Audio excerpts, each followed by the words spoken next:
தமிழ்நாட்டுல எத்தனையோ விழாக்கள் இருக்கு. பொங்கல், தீபாவளி, கிறிஸ்துமஸ் எல்லாமே ஒவ்வொருத்தருக்கும் ரொம்ப ஸ்பெஷல். ஆனா ஜனவரி 26ஆம் தேதி வரும் குடியரசு நாள் கொஞ்சம் வித்தியாசமானது. ஏன்னு தெரியுமா? ஒரு சிறிய கதை மூலம் பார்ப்போம். ஒருமுறை ஒரு கிராமத்தில் அம்மு, அப்பா, ஏன் குடியரசு நாள் கொண்டாடணும்? சுதந்திர தினத்துக்கு அப்புறமா இன்னொரு விழா தேவையா என கேட்க, அதற்கு தந்தை சிரித்தவாறே, நல்ல கேள்வி அம்மு. சுதந்திர தினத்துல நாம் வெளிநாட்டு ஆதிக்கத்திட்ட இருந்து விடுதலை பெற்றதை கொண்டாடுறோம்.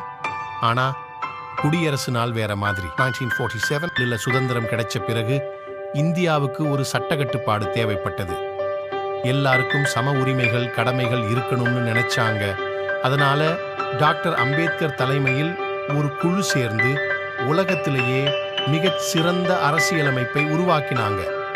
அதுதான் நம்ம இந்திய அரசியலமைப்பு என்று சொன்னார். அதற்கு அம்மு, அரசியலமைப்புன்னா என்ன அப்பா என வினவினாள்.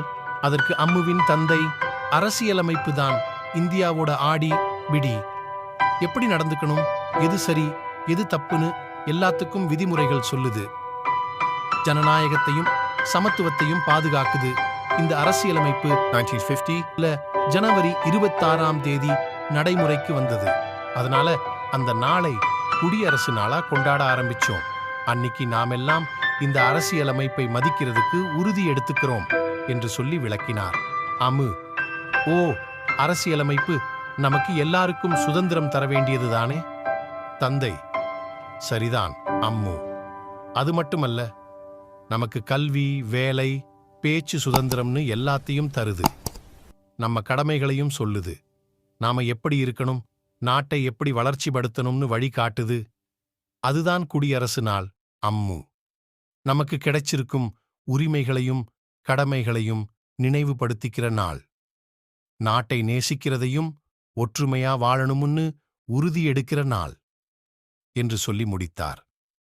அனைவருக்கும் குடியரசு தின வாழ்த்துக்கள்.